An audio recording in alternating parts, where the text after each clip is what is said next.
Imagine you worked your entire life to build wealth. Real wealth. Not a decent salary and a savings account. Real, generational, never have to work again wealth. You have the houses, the accounts, the assets, everything your grandfather told you to chase.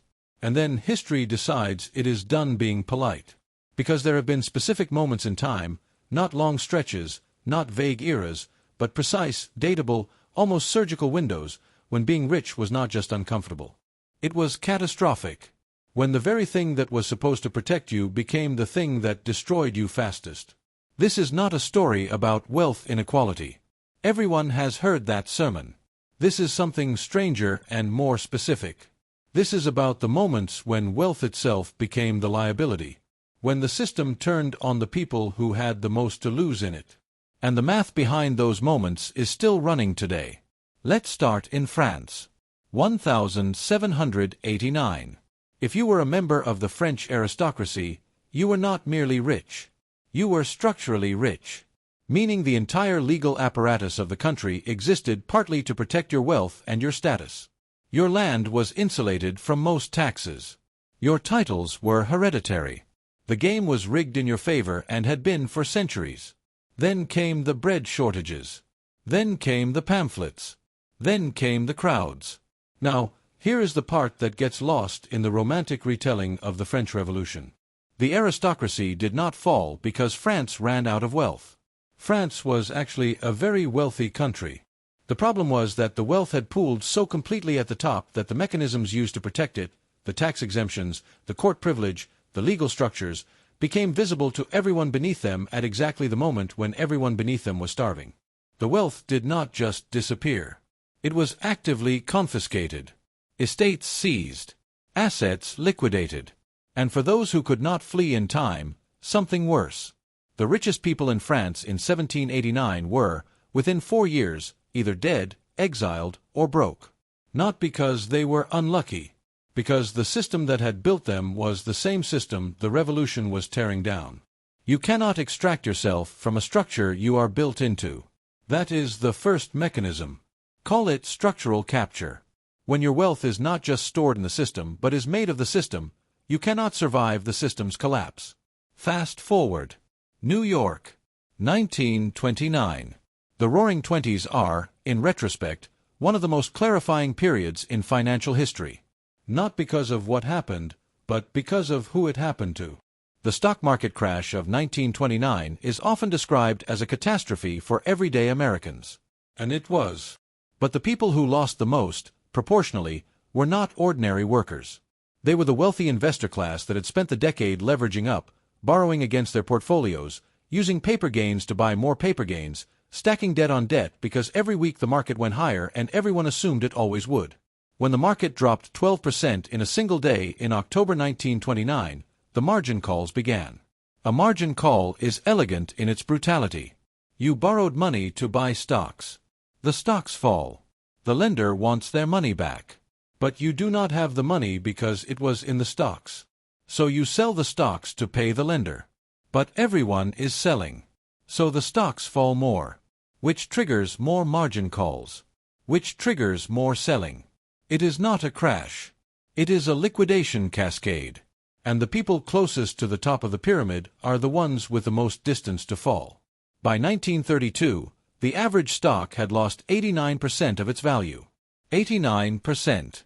That is not a setback. That is erasure. The inherited wealth that had survived the Gilded Age, the fortunes built on railroads and steel and oil, much of it simply stopped existing. Not because the underlying companies went to zero. Because the leverage used to hold the positions could not survive the volatility on the way down. The mechanism here is different from France. Call it leverage fragility.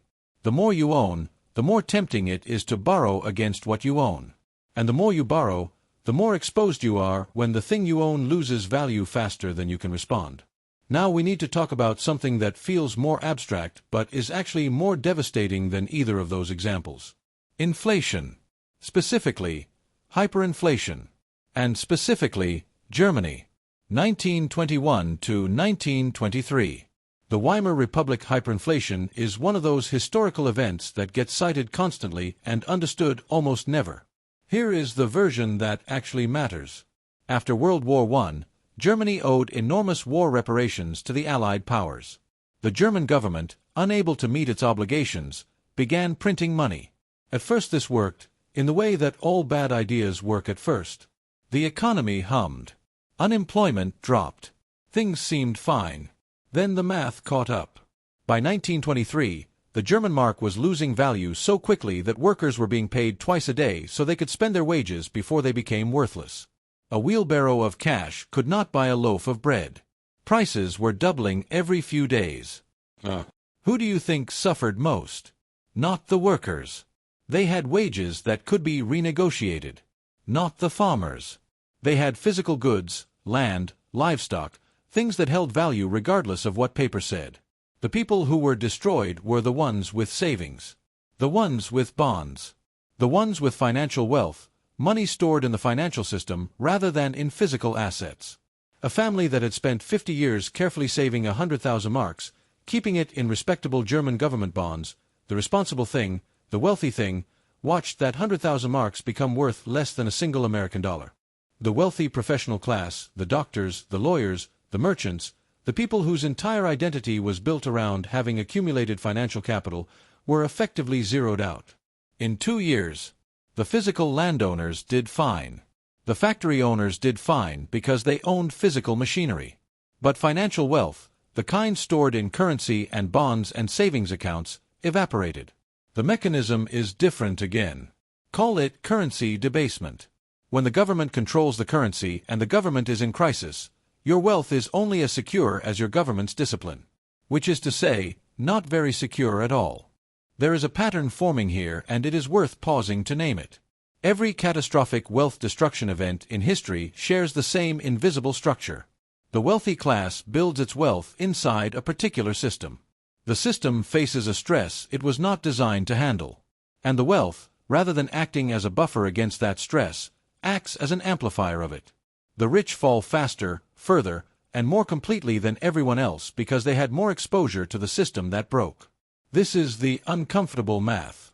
The thing you do to protect yourself, accumulate more assets within the system, is also the thing that maximizes your exposure when the system fails. Which brings us to something that is not ancient history. Russia. 1991. The collapse of the Soviet Union is one of the most dramatic wealth transfers in human history, and it happened in both directions simultaneously. On one side, the Soviet elite, the party apparatchiks, the factory managers, the people who had accumulated status and access within the communist system, watched that system dissolve. Their wealth was not money. It was position. It was institutional power. It was the ability to allocate resources in a planned economy. And when the planned economy stopped existing, so did they. On the other side, a small group of men who understood what was about to happen before it happened, used privatization vouchers and political connections to buy the assets of an entire superpower for almost nothing. One set of wealthy people was destroyed. Another set was created. Overnight. The lesson from Russia is perhaps the sharpest of all. Because in every other example, the destruction was random. It happened to people who did not see it coming. But Russia shows you something more uncomfortable. When systems collapse and reconstitute, there are always winners. The winners are not the ones who held the most wealth inside the old system. They are the ones who understood the transition mechanics. The ones who moved first. Being rich in the old system was a liability. Having the right relationships in the new one was everything. Let's update this for the present. We are living in a period of historically unusual financial conditions. Interest rates that spent over a decade near zero have been recalibrated upward at a speed not seen since the early 1980s. The asset prices that were inflated by those zero rates, real estate, private equity, growth stocks, venture-backed startups, all of those valuations were built using a cost of capital assumption that no longer holds. The people who benefited most from the low-rate environment are the people with the most exposure to it. Wealthy investors, family offices, pension funds leveraged into alternative assets, private equity funds that borrowed cheaply to buy companies they expected to sell at higher multiples. Those multiples are compressing. That debt is repricing. The exits that made the math work are not available at the prices that were assumed. This does not mean the system is collapsing. It means the system is under a stress it was not built to handle, and the people closest to the top are discovering, again, that the system did not work the way they thought it did. Leverage fragility, currency risk, structural capture. The mechanisms have names now, but they are the same mechanisms.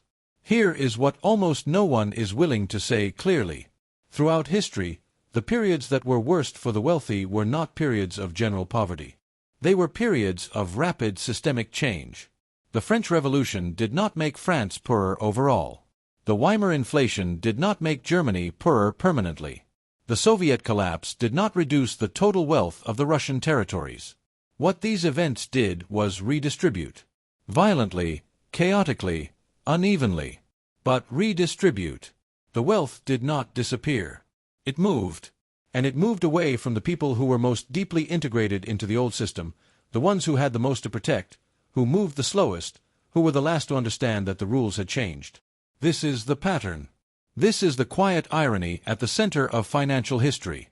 The people who accumulated the most wealth under one set of rules are precisely the people with the most to lose when the rules change.